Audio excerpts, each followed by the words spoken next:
Hello students, welcome to the class. बच्चों, आज हम स्टार्ट कर रहे हैं एक्सरसाइज 5.2 ऑफ अर्थमेटिक प्रोग्रेशन। जो हमने लास्ट एक्सरसाइज करी थी बेटा, वो अर्थमेटिक प्रोग्रेशन का बेस था। उसमें आपने कोई फॉर्मूला नहीं करा था, आपने बस देखा था कि अर्थमेटिक प्रोग्रेशन होता क्या है। एक सीक्वेंस होता है जिसमें हर टर्म मिलती है प्रीसीडिंग टर्म में एक फिक्स नंबर ऐड करने से, और वो फिक्स नंबर को क्या बोलते थे हम? कॉमन डिफरेंस, जो पॉजिटिव भी हो सकता है, नेगेटिव भी हो सकता है और ज़ीरो भी हो सकता है। अब आपकी स्टार्ट हो रही है बेटा एक्सरसाइज 5.2। इसमें आपका पहला फॉर्मूला इंट्रोड्यूस होगा, ठीक है?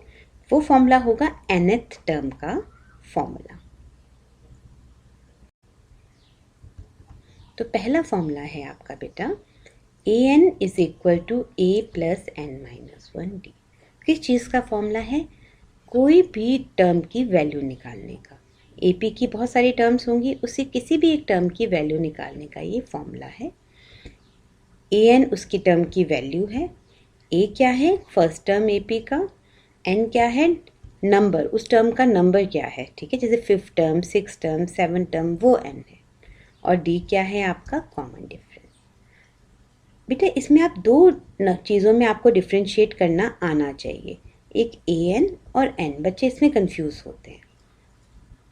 जैसे आपके पास एक AP है, उसकी फिफ्थ टर्म की वैल्यू है 35, तो n तो हो गया 5 क्योंकि फिफ्थ टर्म है, वो ये टर्म का नंबर है, और वैल्यू है उसकी 35, तो an हो गया 35। ये उस टर्म की वैल्यू है, ठीक है? जैसे आपकी क्लास में 7th रोल नंबर के मार्क्स आए हैं 50, तो n कितना हो गया? 7। ये उसका रोल नंबर है, नंबर है उसको जो असाइन हुआ है, ठीक है? और वैल्यू कितनी थी? 50। तो ये आपकी an है। इस तरह से समझो, एक नंबर है और एक उस टर्म की वैल्यू है। जैसे आपने फोर्थ टर्म की वैल्यू निकालनी है, तो a4 is equal to a plus 4 minus 1, n minus 1 मतलब 4 माइनस 1d, तो a प्लस 3d आ जाएगा। इसी तरह से 7 टर्म की वैल्यू निकालनी है, तो a plus 7 minus 1d, that is a plus 6d आ जाएगा। आपको 45th या 95th टर्म की वैल्यू निकालनी है, तो a प्लस 94d। इसी तरह से आपको 8th टर्म की वैल्यू निकालनी है, तो कितना होगा आपका? a प्लस 7d, क्योंकि 8 माइनस 1 कितना हो जाएगा? 7। तो ऐसे जर्नल आप अपना याद रखो, ठीक है? 100 टर्म की वैल्यू निकालनी है, तो क्या हो जाएगा? a plus 99d। इसमें a और d की वैल्यू सब्स्टिट्यूट करो और आपकी टर्म की वैल्यू आ जाएगी। अब बेटा स्टार्ट करते हैं अपनी एक्सरसाइज से। ये वाली एक्सरसाइज इसी फॉर्मूला पे बेस्ड है। देखो बेटा, पहला क्वेश्चन क्या है आपकी एक्सरसाइज का? कुछ मिसिंग वैल्यूज हैं। जैसे इसमें 5 पार्ट्स हैं। फर्स्ट पार्ट में a की वैल्यू दी है, d की वैल्यू दी है, n की वैल्यू दी है, an की वैल्यू आपको निकालनी है। सेकंड में a की वैल्यू दी है, n की वैल्यू दी है, an की वैल्यू दी है, d की वैल्यू निकालनी है आपको। इस तरह से एक एक मिसिंग वैल्यूज निकालनी है आपको, ठीक है? तो आपको सबसे पहले सोचना है कि वो कौन सा फॉर्मूला है जो a, d, n और an को कनेक्ट करता है। तो an का फॉर्मूला, ठीक है? तो जैसे आपका पहला पार्ट है, a आपको दिया है 7, d आपको दिया है 3, n आपको दिया है 8 और an आपने निकालना है। आपने an का फॉर्मूला रखा, an में वैल्यू सब्स्टिट्यूट की। a की जगह क्या रखा? 7, n की जगह 8 और d की जगह 3।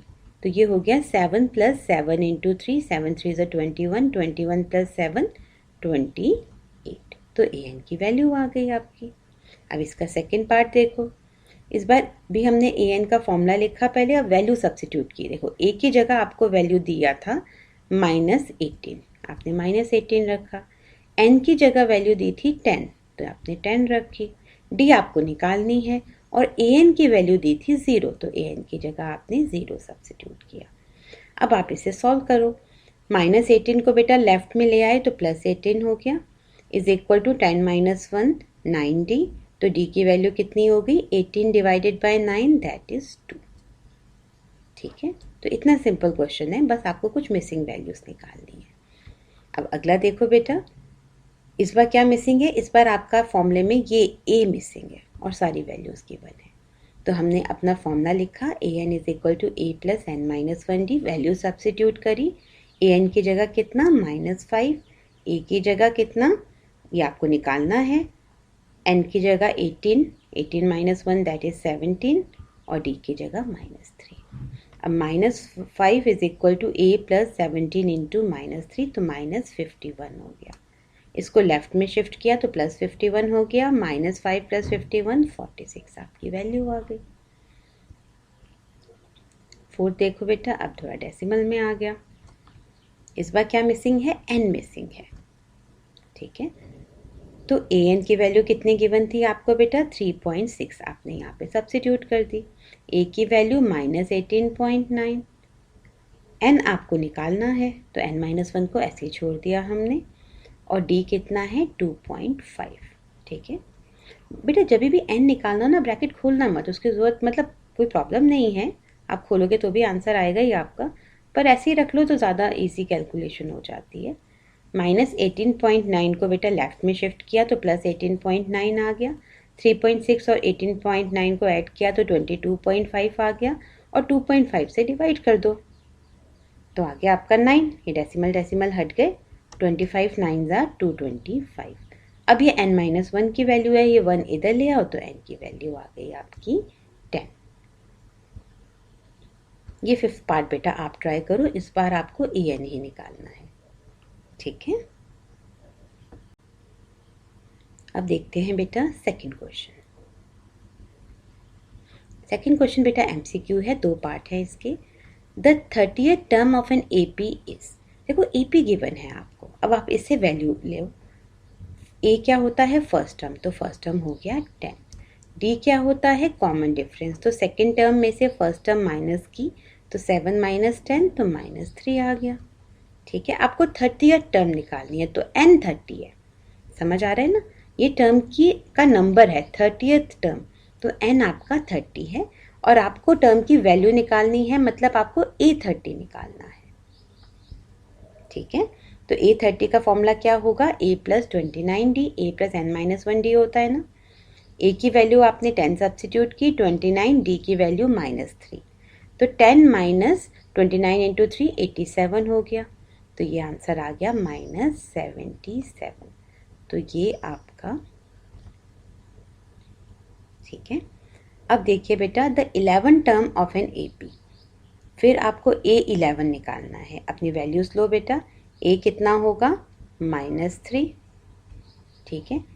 D कितना होगा, second term minus first term करते हैं, साइन का ध्यान रखना बेटा, -1/2 माइनस ऑफ -3, तो माइनस माइनस कितना हो गया प्लस, एलसीएम लिया बेटा आपने 2, तो -1 + 6 तो हो गया आपका 5/2। अब आपको निकालनी थी 11 टर्म की वैल्यू, तो 11 टर्म का फॉर्मूला क्या बनेगा, a प्लस 10d।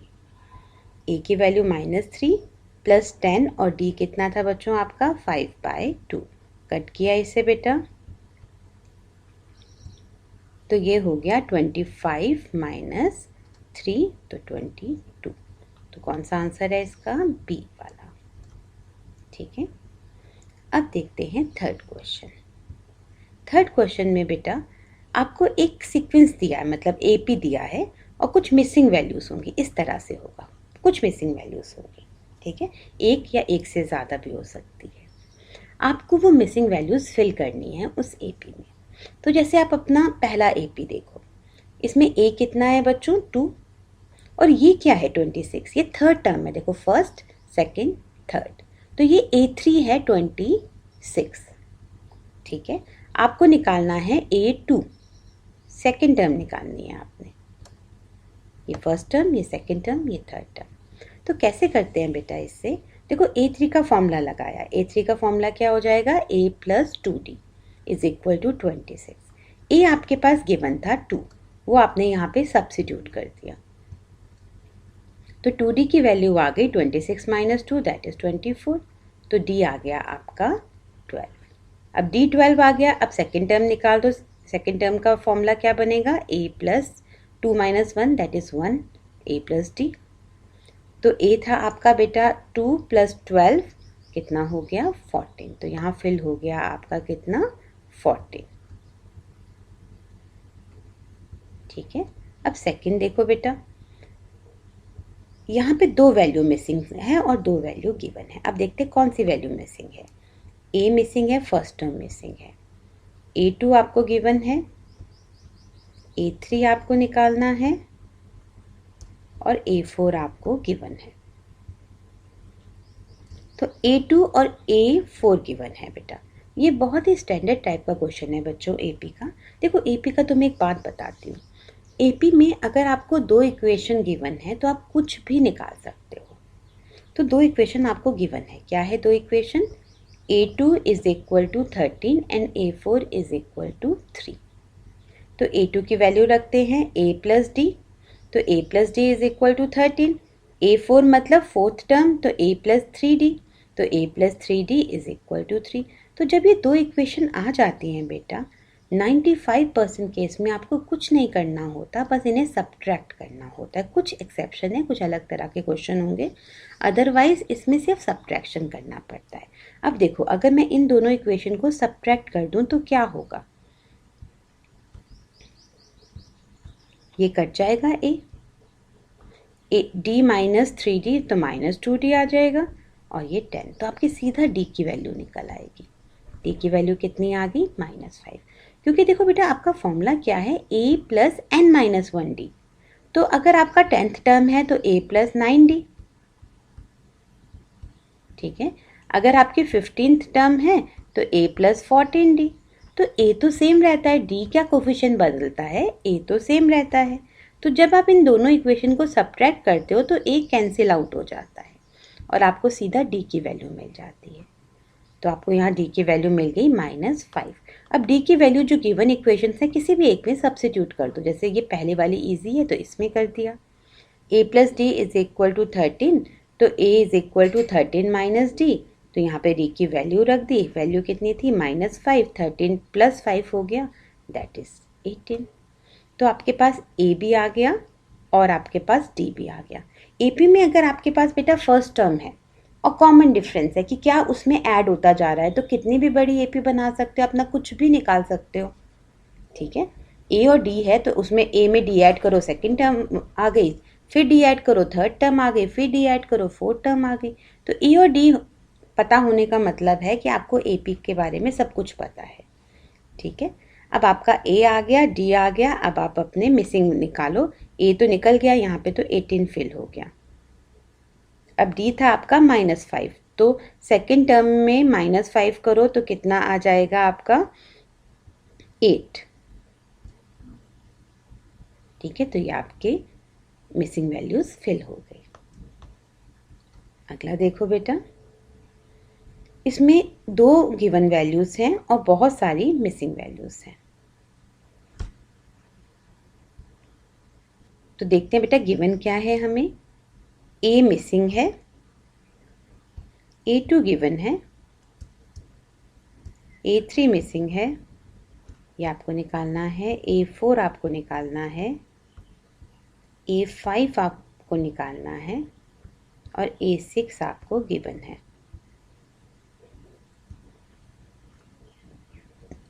ठीक है। फिर बेटा मैं वही बात, अगर आपको 2 इक्वेशन गिवन है, A2 आपको गिवन है, A6 आपको गिवन है, किसी भी फॉर्म में AP में अगर 2 इक्वेशन है तो आप A और D निकाल सकते हो और उससे कुछ भी निकाल सकते हो। तो देखते हैं बेटा, देखो A2 है 38, तो A प्लस D बना इसका फॉर्मूला 38। A6 है -22, तो A प्लस 5D हो गया -22। फिर मैंने सब्ट्रैक्ट किया, क्यों सब्ट्रैक्ट किया? ताकि A कैंसिल हो जाए। D -5D हो गया -4D और 38 प्लस 22 हो गया 60, तो D की वैल्यू आ गई -15। अब D की वैल्यू मैंने पहली इक्वेशन में सब्सिट्यूट कर दी। A प्लस D था 38, तो A -15 इज इक्वल टू 38। 15 को राइट में ले गई तो प्लस हो गया, तो 38 प्लस 15 आ गया आपका 53। अब अपनी वैल्यूज़ फिल करना शुरू करो आप। पहली वैल्यू तो आ गई 53। अब आपको चाहिए थर्ड वैल्यू, ठीक है। तो थर्ड वैल्यू कितनी होती है? A प्लस 2D, तो 53 प्लस 2 इंटू डी कितना है? -15, तो -30, 53 माइनस 30 23, ठीक है। उसके बाद A4 कितना आएगा? A प्लस 3D, ए की वैल्यू 53, डी की वैल्यू -15, सब्स्टिट्यूट किया, 53 - 45 8 आ गया आपका। A5 A + 4D, ए था 53 + 4D कितना था -15, तो -60, ये आ गया आपका -7। ठीक है, आप ऐसे भी कर सकते थे बेटा, जैसे आपका कॉमन डिफरेंस आया था -15, तो 38 में -15 ऐड किया तो A3 आ गया, फिर उसमें फिर -15 ऐड किया A4 आ गया, फिर उसमें फिर -15 ऐड किया तो A5 आ गया, जो आपको कंफर्टेबल हो। ठीक है, अब देखते हैं बेटा हमारा 4th question. Which term of AP is this? देखो AP गिवन है, AP से हम क्या निकाल सकते हैं अगर गिवन है A और D। ठीक है, तो A देखा हमने कितना है हमारा 3, और D मतलब common difference, second term minus first term किया तो 5 आ गया D। ठीक है, विच टर्म मतलब आपसे पूछा क्या है, टर्म का नंबर पूछा है, आपको n निकालना है। Of an AP is this, ये AP की कौन सी टर्म है, तो ये AN है बच्चों, इसमें मत कंफ्यूज होना। ठीक है, आपसे टर्म का नंबर पूछा है, which term of an AP is this, और वैल्यू आपको उस टर्म की दी है, तो हम मान लेते हैं let it be the nth term. तो AN कितना हो गया बेटा 78, क्योंकि ये आपको गिवन है। इसमें आपने फॉर्मूला लगाया, AN का फॉर्मूला क्या होता है, A + n - 1D is equal to 78। अपनी वैल्यू सब्स्टिट्यूट की, A था हमारा 3 बच्चों और D था हमारा 5, तो 3 + n - 1 5 इज इक्वल टू 78। तो n - 1 5 हो गया आपका 78 - 3 दैट इज 75, तो n - 1 हो गया 75/5, तो 15, तो n की वैल्यू कितनी होगी 15 + 1 दैट इज 16। ये आपकी टर्म का नंबर आ गया कि ये 16 टर्म है मेरे AP की 78, और जिसकी वैल्यू कितनी है 78। ठीक है बच्चों, that's all for today, thanks for watching.